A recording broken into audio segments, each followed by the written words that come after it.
اس کے والدین واپس آ لیں وہ خود ہی اس کو لے جائیں گے۔ یہ آخری جملہ بولتے ہوئے اس کا سر خود بخود ہی جھک گیا تھا۔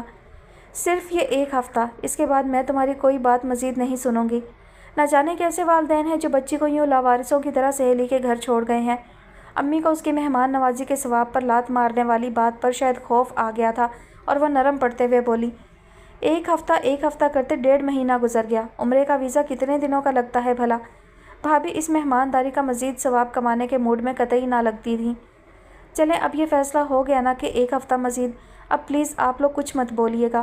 عالیہ نے بات ختم کرنے کی کوشش کی جبکہ اس کا دل کہہ رہا تھا کہ اگر جہاں افروز اس کی بجائے کسی اور کی دوست بن کر یہاں اسی گھر میں آئی ہوتی تو اس کا حلیہ حالت اور انداز دیکھ کر وہ بھی یوں ہی مشکوک سوالات کرتی پھرتی۔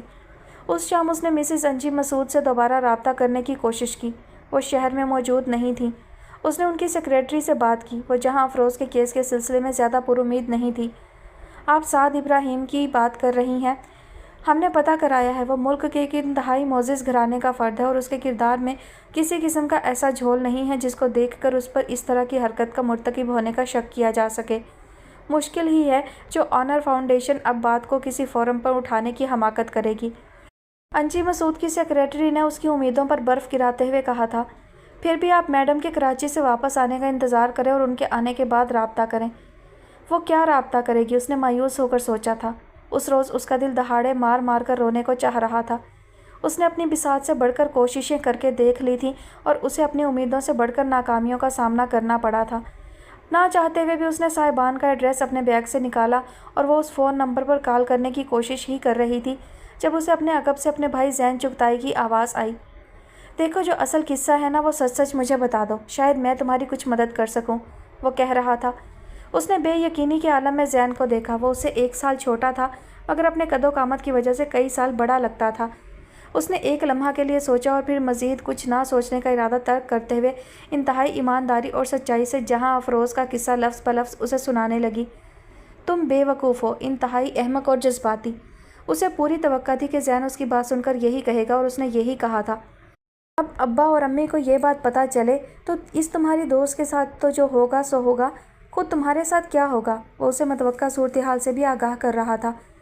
تم نے میری بات سننے سے پہلے کہا تھا کہ تمہیں اصل واقعہ سناؤں، شاید تم میری کچھ مدد کر سکو، مگر تم سوائے مجھے ڈرانے کے اور کچھ بھی نہیں کر رہے ہو، عالیہ نے دانت کچکچاتے ہوئے کہا۔ زین سے 1 سال کے فرق کے باوجود اس کی شاید ہی کبھی اس سے بنی تھی اور اب وہ پچھتا رہی تھی کہ اس نے گھبرا کر یہ بات زین کے ساتھ کیوں شیئر کر لی۔ خیر ماننے میں تو نہیں آتی یہ بات کہ تمہاری دوست اتنی معصوم ہوگی جتنا تم بتا رہی ہو۔ خیر پھر بھی ایسی صورتحال میں تمہیں امی ابا کے عذاب سے بچانے کے لیے میں اس سلسلے میں کچھ سوچتا ہوں۔ اس کے پریشان حال چہرے کو دیکھتے ہوئے زین نے زندگی میں پہلی مرتبہ اس سے کوئی انسانوں والی بات کی تھی۔ میرے ایک دوست کی بہن ہے ماریا آپی، وہ ڈیفینس میں رہتی ہیں، اکیلی طلاق یافتہ ہیں اور کیریئر وومن بھی۔ ان سے بات کر کے دیکھتے ہیں جو وہ تمہاری دوست کو کچھ دن اپنے پاس رکھ لیں۔ تم اگر ایسا کر لو گے تو بہت بڑی نیکی کرو گے، اور اس سے بڑی نیکی کیا ہوگی؟ عالیہ نے سر سے ایک بھاری بوجھ ہٹ جانے کے امکان کے بارے میں سوچتے ہوئے کہا۔ فی الحال تو میں یہ کام اس لیے کروں گا کیونکہ ایسا نہ ہونے کی صورت میں تم پر جو عذاب نازل ہوگا اس سے تمہیں بچانا میرا فرض بنتا ہے۔ عالیہ کبھی توقع نہیں کر سکتی تھی کہ زین اس کے لیے اتنی سنجیدگی سے سوچے گا، مگر اس وقت وہ یہ بات سوچنا ہی نہیں چاہتی تھی کہ زین اس مسئلے کو اتنی سنجیدگی سے کیوں لے رہا تھا۔ تم کب بات کرو گے ان آپی سے؟ اس نے بے تابی سے پوچھا تھا۔ دیکھو، زین نے کچھ سوچتے ہوئے کہا، شاید آج شام کو ہی۔ عالیہ کے سر سے بھاری بوجھ اتر گیا جیسے۔ بے شک اللہ تعالیٰ مسبب الاسباب ہے، یقیناً وہ جانتا ہے کہ مسئلہ اپنی انتہا کو پہنچ چکا، اسی لیے اس نے یہ وسیلہ بنایا۔ وہ یقیناً مطمئن ہو گئی تھی اور یہ بات جہاں افروز کو سنانے کے لیے بے چین تھی۔ اس شام جب وہ زین کی واپسی کا انتظار کر رہی تھی اس کے موبائل کی بیپ نے اسے چونکا دیا۔ پہلا خیال اسے یہی آیا تھا کہ زین ان خاتون سے بات کرنے کے بعد فوری طور پر گھر نہ آ سکا ہوگا، اس لیے اسے فون پر کوئی اطلاع دے رہا ہوگا۔ جی ہو زین، اس نے اپنا موبائل میز پر سے اٹھاتے ہوئے سوچا اور اس کی اسکرین پر نظر دوڑائی، مگر یہ نمبر زین کا نہیں تھا۔ آدھی رات کو اس کی نیند ایک زوردار جھٹکے سے ٹوٹی تھی اور وہ گھبرا کر اٹھ کر بیٹھ گیا تھا۔ اس کا دل بری طرح دھڑک رہا تھا اور وہ پسینے میں شرابور تھا۔ اس نے سامنے کی دیوار پر نظر دوڑائی، اے سی کی دونوں لائٹس آن تھیں اور وہ جیٹ کول پر سیٹ تھا۔ پھر اس نے سائڈ ٹیبل پر دھرے موبائل کو اٹھا کر وقت دیکھا۔ رات کے 2:30 بج رہے تھے۔ اس رات وہ تقریباً 12:30 بجے سونے کے لیے لیٹا تھا اور اسے خاصی گہری نیند آئی تھی۔ پھر وہ کیا بات تھی جس نے اسے یوں اٹھنے پر مجبور کر دیا تھا؟ اس پر عجیب سی گھبراہٹ کیوں سوار تھی؟